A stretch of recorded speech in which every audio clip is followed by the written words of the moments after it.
नमस्कार साथियों, मैं कुंदन कुमार स्वागत करता हूँ डीसी यानी डेली करंट अफेयर्स एनालिसिस के इस शानदार सेशन में। दोस्तों आज के सेशन में आप उन चुनिंदा प्रश्नों का संग्रह देखिएगा जो आगामी आपके किसी भी परीक्षा के दृष्टिकोण से बेहद ही महत्वपूर्ण होने वाली है। तो चलिए शुरू करते हैं, आगाज करते हैं, श्री गणेश करते हैं आज के इस शानदार सेशन का एक शानदार मोटिवेशनल कोटेशन के साथ। क्या है दोस्तों कोटेशन? क्या है रौनक कोटेशन? पढ़ो। सिकंदर हालात के आगे नहीं झुकता, सिकंदर हालात के आगे नहीं झुकता, तारा टूट भी जाए जमीन पर नहीं गिरता। सिकंदर हालात के आगे भी नहीं झुकता, तारा टूट भी जाए नहीं जमीन पर नहीं गिरते। गिरते हैं हजारों दरिया समुंदर में कभी, गिरते हैं हजारों दरिया समुंदर में कभी, कोई समुंदर किसी दरिया में नहीं गिरता है। दोस्तों आइए, पिछले वीडियो में आपसे क्वेश्चन पूछा गया था कि किस राज्य सरकार ने प्रति व्यक्ति 50 रुपये का पर्यटन शुल्क लगाया है।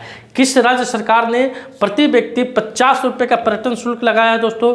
तो इस क्वेश्चन का उत्तर हो जाएगा सिक्किम गवर्नमेंट के द्वारा। वहाँ पर्यटन यानी आप पर्यटन के दृष्टिकोण से सिक्किम में घूमने जाते हैं तो आपको सिक्किम गवर्नमेंट को 50 रुपये टैक्स के रूप में पेयर करना होगा, देना होगा। दोस्तों अब शुरू करते हैं आज के सवाल में। और आज का सवाल है पहला कि हाल ही में विश्व टीबी दिवस 2025 कब मनाया गया है और किस थीम के साथ मनाया गया है। अक्सर आपको बार बार कहा जाता है कि परीक्षा में थीम पूछा जाता है और बहुत सारे आए दिन एग्जाम जो बीते हैं उसमें थीम पूछा गया है दोस्तों। तो आइए देखते हैं, चर्चा करते हैं क्वेश्चन पर कि क्या थीम है। हालांकि यहाँ पे तो सब लिखा रहता है, पहले से आप लोग देख लेते हैं। विश्व टीबी दिवस 2025, ये दोस्तों टीबी के प्रति लोगों में जागरूक फैलाने के लिए हर एक साल हम लोग 25 मार्च को, कब दोस्तों? 25 मार्च को विश्व टीबी दिवस के रूप में, माफ कीजिएगा 24 मार्च को विश्व टीबी दिवस के रूप में मनाते हैं। अब हर एक साल कोई ना कोई थीम के साथ इसको मनाया जाता है। तो इस वर्ष की विषय वस्तु यानी थीम की अगर बात करें तो यस वी कैन एंड टीबी, कमिट, इन्वेस्ट, डिलीवर है, जो कि आशा, तत्परता और जवाबदेही के लिए एक साहसिक आह्वान है दोस्तों। तो इस बार यानी 2025 की थीम आपके सामने स्क्रीन पे है। कब मनाया जाता है? 24 मार्च को मनाया जाता है। कब मनाया जाता है? 24 मार्च को मनाया जाता है। आते हैं अगले क्वेश्चन की तरफ, अगले प्रश्न की तरफ बढ़ते हैं कि हाल ही में किस राज्य के मुख्यमंत्री ने गंगा और शारदा नदी गलियारों की घोषणा की है? तो दोस्तों उत्तराखंड के मुख्यमंत्री है पुष्कर सिंह धामी। कौन है? पुष्कर सिंह धामी उत्तराखंड के मुख्यमंत्री हैं दोस्तों। इन्होंने पर्यटन के दृष्टिकोण को बढ़ावा देने के लिए गंगा और शारदा नदी के जो धार्मिक और सांस्कृतिक महत्व पर जोर दिया है। राज्य में धार्मिक पर्यटन को बढ़ावा देने के लिए इस पवित्र नदियों के किनारे गलियारा विकसित करने की बात की है। कौन दोस्तों? उत्तराखंड के मुख्यमंत्री है पुष्कर सिंह धामी दोस्तों।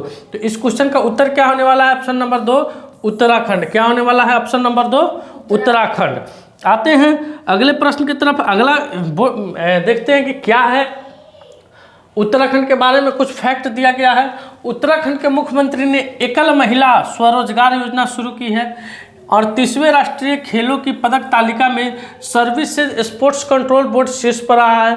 प्रधानमंत्री मोदी ने देहरादून में 38वें राष्ट्रीय खेलों का उद्घाटन किए हैं।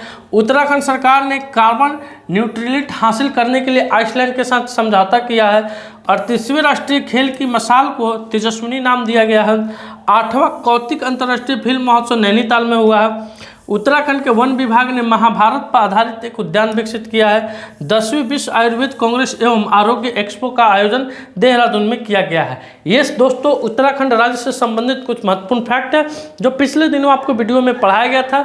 इसको यहाँ पर संग्रहित करके डाला जाता है। आइए आप अगले क्वेश्चन की तरफ बढ़ते हैं। अगला क्वेश्चन आपकी स्क्रीन पे आ रहा है कि हाल ही में जारी IMF के आंकड़ों के अनुसार यानी अंतर्राष्ट्रीय मुद्रा कोष, IMF का फुल फॉर्म क्या होता है? अंतर्राष्ट्रीय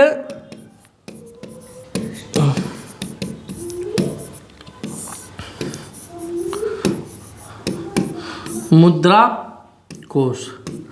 IMF का फुल फॉर्म क्या होता है? अंतर्राष्ट्रीय मुद्रा कोष। यानी इसके अनुसार एक दशक में भारत की जो जीडीपी है कितने परसेंट की बढ़ोतरी हुई है, तो 105% की बढ़ोतरी हुई है दोस्तों। आइए देखते हैं अंतर्राष्ट्रीय मुद्रा कोष के आंकड़ों के अनुसार भारत की जीडीपी एक दशक में 105% बढ़ी है, जो कि 2015 में $2.1 ट्रिलियन से बढ़कर 2025 में $4.3 ट्रिलियन हो गई है। इसकी तुलना में पिछले दशक में अमेरिका और चीन के जीडीपी में 66% और 44% की वृद्धि हुई है। यानी जो अमेरिका की जीडीपी है दोस्तों उसमें 66% की वृद्धि हुई है और चीन में 44% की वृद्धि। भारत अब अमेरिका, चीन, जर्मनी और जापान के बाद विश्व की सबसे बड़ी 5वीं अर्थव्यवस्था है। यानी आपसे क्वेश्चन पूछ दे कि विश्व की सबसे बड़ी 5वीं अर्थव्यवस्था वाला देश कौन है, तो आपका उत्तर क्या आना चाहिए? भारत। क्या आना चाहिए? भारत आना चाहिए। पहला नंबर पर कौन है? अमेरिका है। पहला नंबर पर कौन है? दूसरा पर चीन, तीसरा पर जर्मनी, चौथा पर जापान और पांचवा पर अपना देश हिंदुस्तान। आइए अगले क्वेश्चन की तरफ बढ़ते हैं। अगला क्वेश्चन आपकी स्क्रीन पे आ रहा है कि हाल ही में कहाँ रंग दे गुलाल प्रदर्शनी का आयोजन किया गया है। तो दोस्तों रंग दे गुलाल प्रदर्शनी का आयोजन अभी दुबई में किया गया है। कहाँ किया गया है? दुबई में किया गया है। तो इस क्वेश्चन का उत्तर होने वाला है ऑप्शन नंबर 1। आते हैं अगले क्वेश्चन पर। अगला क्वेश्चन है हाल ही में एएसआई ने कहाँ 110 से अधिक महाप्रशांत संरचनाओं की खोज की है। तो दोस्तों एएसआई ने, कौन दोस्तों? एएसआई ने कहाँ 110 से अधिक महाप्रशांत संरचनाओं की खोज की है, तो केरल में। कहाँ? केरल में की गई है दोस्तों। अब केरल के बारे में, तो आइए केरल के बारे में वन लाइनर फैक्ट देखते हैं। मुख्यमंत्री पिनराई विजयन ने उन्नत साइबर सुरक्षा संचालन केंद्र का उद्घाटन कहाँ किया है, तो केरल में किए हैं। केरल बेलूर गांव में सदियों पुराने आत्म पूजा अनुष्ठान के अवशेष मिले हैं। केरल सरकार ने नैनामृतम 2.0 नामक एक एआई संचालित नेत्र की जांच पल शुरू की है। एक्सपायर हो चुकी दवाओं को वैज्ञानिक निपटान में केरल शीर्ष राज्य पर है। केरल के मुख्यमंत्री ने कवचम आपदा चेतावनी प्रणाली लॉन्च की है।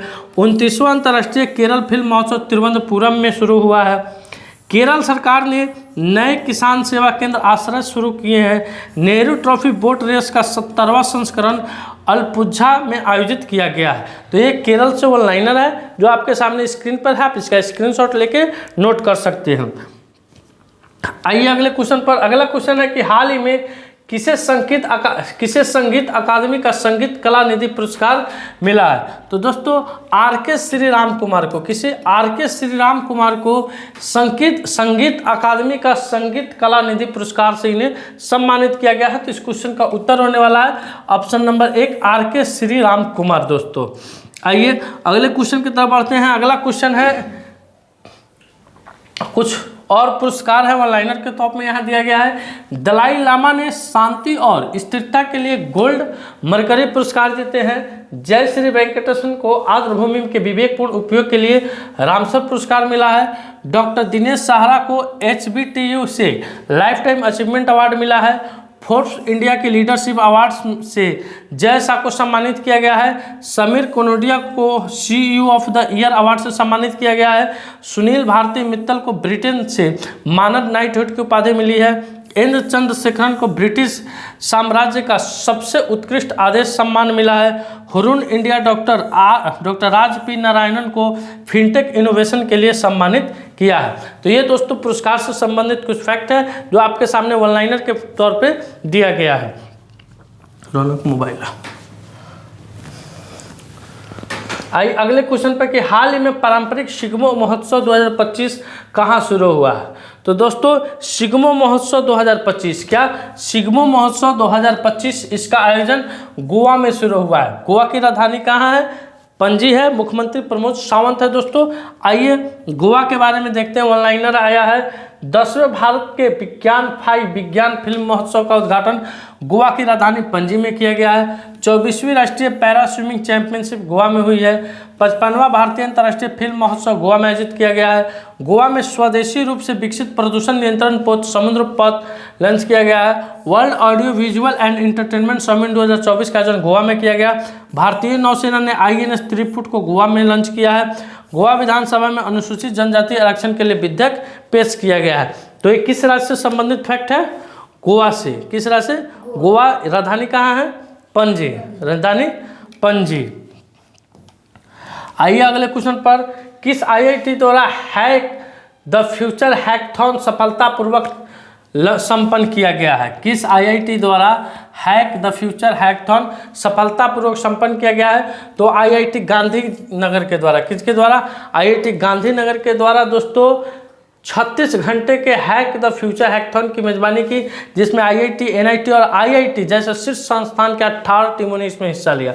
दूसरे स्थान पर इसमें आईआईटी जम्मू रहा है, वीआईटी वेल्लोर और एनआईटी गोवा रहा है। आइए अगले क्वेश्चन की तरफ बढ़ते हैं। अगला क्वेश्चन आपकी स्क्रीन पे है कि हाल ही में लोकप्रिय नागरिक उत्कृष्ट पुरस्कार से किसे सम्मानित किया गया है? तो संघमित्रा ताई गायकवाड़ को समाज में उनके निस्वार्थ योगदान के लिए लोकप्रिय नागरिक उत्कृष्टता पुरस्कार से सम्मानित किया गया है, जिसे डॉक्टर अनिल काशी मोरेको और मंदाकिनी ने मान्यता दी है। ये दोस्तों महाराष्ट्र के मुख्य सचिव के रूप में भी कार्य करते हुए उन्होंने 25 वर्षों तक काम किया है। क्यों इनको दिया गया है ये पुरस्कार? तो शिक्षा, स्वास्थ्य सेवा और सशक्तिकरण में उनके प्रयासों में कोल्हापुर में 6 गांवों को निःशुल्क शिक्षा के लिए गोद लेना और एक नर्सिंग स्कूल चलाना शामिल है। इस क्वेश्चन का उत्तर क्या होगा? संघमित्रा ताई गायकवाड़। आइए अगले क्वेश्चन पर बढ़ते हैं। अगला क्वेश्चन है, हाल ही में पीटी उषा ने कहाँ राष्ट्रीय समुद्री खेल 2025 के उद्घाटन किए? हाल ही में पीटी उषा ने कहाँ राष्ट्रीय समुद्री खेल 2025 का उद्घाटन किए हैं? तो दोस्तों नवी मुंबई में। कहाँ? नवी मुंबई में उड़न पड़ी। पीटी उषा को किस नाम से जाने जाते हैं? उड़न पड़ी के नाम से जाने जाते हैं। पीटी उषा के द्वारा राष्ट्रीय समुद्री खेल 2025 का उद्घाटन किया गया। इसमें कुल खेलों की संख्या की अगर बात की जाए, खेलों की संख्या की बात की जाए तो 18 है। कुल खेलों की संख्या की बात की जाए तो कितनी है? 18 है। इसमें खिलाड़ियों के उनके फिटनेस का ध्यान रखा जाएगा और जो समुद्री खेल होता है दोस्तों उनमें रुचि कितनी है, ये सब चीज़ों को देखा जाएगा। आइए अगले क्वेश्चन की तरफ बढ़ते हैं। अगला क्वेश्चन आपकी स्क्रीन पे है कि हाल ही में किस देश ने पुरुष और महिला कबड्डी विश्व कप 2025 का खिताब जीता है? तो दोस्तों भारत की शेर एवं शेरनी। क्या? भारत की शेर एवं शेरनी। भारत की शेर एवं शेरनी ने पुरुष और महिला कबड्डी विश्व कप 2025 का खिताब जीता है। 2019 में मलेशिया की मेजबानी में भी पुरुष और महिला दोनों ने कबड्डी का विश्व कप का खिताब अपने नाम किया था। इसका आयोजन कहाँ हुआ था दोस्तों? तो इंग्लैंड में। आयोजन की अगर बात की जाए तो इसका आयोजन कहाँ हुआ है? इंग्लैंड में हुआ है। भारत ने इंग्लैंड के वॉल्वरहैम्पटन में आयोजित पुरुष और महिला कबड्डी विश्व कप 2025 में दोनों पे कब्जा कर लिया है। अब बढ़ते हैं अगले प्रश्न की तरफ। अगला प्रश्न आपकी स्क्रीन पे आ रहा है कि किस देश में पहला भारतीय फिल्म महोत्सव शुरू हुआ है? तो दोस्तों अमेरिका में 3 दिवसीय, कितना? अमेरिका में 3 दिवसीय भारतीय फिल्म महोत्सव की शुरुआत की गई है। इस क्वेश्चन का उत्तर हो जाएगा ऑप्शन नंबर 1 अमेरिका हो जाएगा। अब आते हैं आज के सवाल पर, और आज का सवाल है कि हाल ही में तवी फिल्म उत्सव का उद्घाटन कहाँ किया गया है? हाल ही में तवी फिल्म उत्सव का उद्घाटन कहाँ किया गया? जयपुर, सूरत, जम्मू कश्मीर की देहरादून। इस क्वेश्चन का उत्तर आपको कमेंट सेक्शन में जाकर देना है दोस्तों आज का सेशन मेरा यहीं समाप्त हुआ। वीडियो हेल्पफुल लगे वीडियो को लाइक कीजिए, शेयर कीजिए, चैनल पर नए हैं तो चैनल को सब्सक्राइब कीजिए। आज आपके सामने दोस्तों एक छोटा सा दर्शक आया है, एक छोटा सा प्यारा सा विद्यार्थी आया है आपके सामने, जो कि मेरा नेबर है, पड़ोसी है, जानना चाहता है कि वीडियो का शूटिंग कैसे होता है। बोलो कुछ। हाय बोलो। हाय। किस क्लास में पढ़ते हो? 4 में। 5 में जाओगे? किस स्कूल में हो? Shanti Niketan jubilee school. चलो ठीक है। फाइनल एग्जाम हो गया? चलो ठीक है। चलिए धन्यवाद दोस्तों।